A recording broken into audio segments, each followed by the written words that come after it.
कभी भी किसी को परेशान मत करना, किसी का दिल मत दुखाना, कभी भी किसी निर्बल को परेशान मत करना, दुखी मत करना।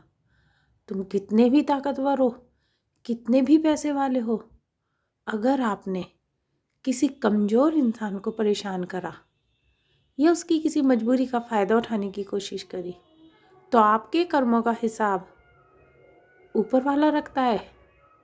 हो सकता है कि आज आपको लग रहा हो कि मैंने इसे हरा दिया, मैंने इसका बेवकूफ़ बना दिया, मैंने इसे धोखा दे दिया, लेकिन कल कल जब आपके कर्मों का हिसाब होगा, तब आप उसमें उससे भी ज़्यादा असहाय और निर्बल महसूस करेंगे। वो आपको ऐसे अपने कर्मों का फल देगा कि आप सोच भी नहीं सकते। कभी भी किसी दुखी आदमी की आह मत लेना, क्योंकि आज की आपकी बड़ी जीत कल आपके सर्वनाश का कारण बन सकती है। हो सकता है कि आज वो इंसान कमज़ोर पड़ जाए, कुछ ना बोले, तुम जो कहो वो कर दे, जैसा चाहो तुम्हें मिल जाए, लेकिन ऐसे इंसानों का हिसाब ऊपर वाला रखता है। और जब वो हिसाब रखता है तो बहुत अच्छे से हिसाब से लौटाता है। हो सकता है आज तुमने किसी की ज़मीन छीन ली, वो कमज़ोर था, नहीं लड़ पाया, किसी का हिस्सा मार लिया, वो कुछ नहीं कर पाया, छोड़ के चला गया, लेकिन ऐसे इंसान की दिल से निकली हाय ऊपर वाले तक ज़रूर पहुंचती है, और फिर उसका बदला वो नहीं ऊपर वाला लेता है। और आप तो समझ ही गए होंगे, जब ऊपर वाला बदला लेता है तो कहाँ जाकर पड़ते हो, सोच भी नहीं सकते, ज़रा भी नहीं अंदाज़ा लगा सकते इस बात का कि आपके साथ क्या हो सकता है। आज छोटी सी जीत कहीं आपके बड़े सर्वनाश का कारण ना बन जाए। इसलिए किसी को असहाय मत समझना, किसी को दुर्बल मत समझना, किसी को छोटा मत समझना। छोटी चीज़ ज़्यादा बड़ी हो जाती है, और छोटे लोगों की, जिसे आज तुम छोटा समझ रहे हो, जिसे आज तुम असहाय समझ रहे हो, जिसे आज तुम निर्बल समझ रहे हो, उसकी जब हाय लगेगी ना, तो आपको आपका भगवान भी नहीं बचा पाएगा। क्योंकि भगवान भी सिर्फ उन्हीं का साथ देते हैं जो सही कर्म करते हैं, जो किसी का हक नहीं मारते, जो किसी के अधिकार नहीं मानते।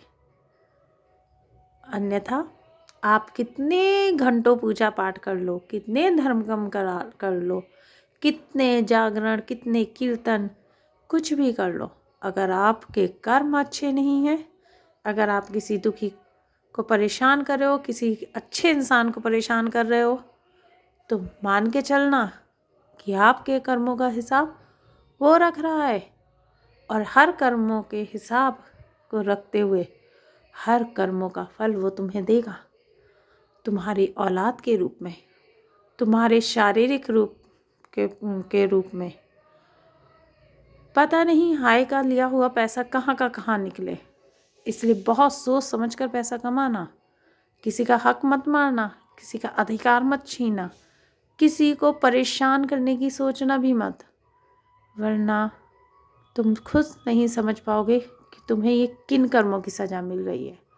सोचते रहोगे, लेकिन आपको कोई रास्ता नहीं मिलेगा।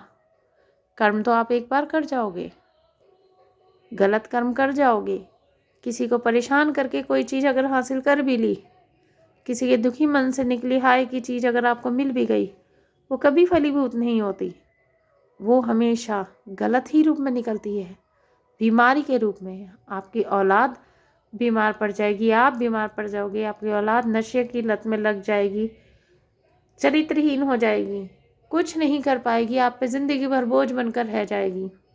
क्या करोगे? क्या करोगे इस ज़मीन जायदाद का? क्या करोगे इस पैसे का? कोई फ़ायदा नहीं। सबसे बड़ी अमूल्य धरोहर औलाद होती है। आपकी औलाद अच्छी बन जाए, आपके औलाद के कर्म अच्छे हों, आपकी औलाद चरित्रवान हो, यशस्वीवान हो, समझदार हो तो किसी भी दौलत, किसी भी पैसे, किसी भी ज़मीन जायदाद की ज़रूरत नहीं है। सबसे बड़ी दौलत औलाद होती है। अपने कर्मों को अच्छा करो ताकि उसका परिणाम आपके औलाद के रूप में आपके सामने आए। और हर एक के परिणाम, हर एक के कर्मों का फल उसकी औलाद के रूप में ही उसके सामने आता है।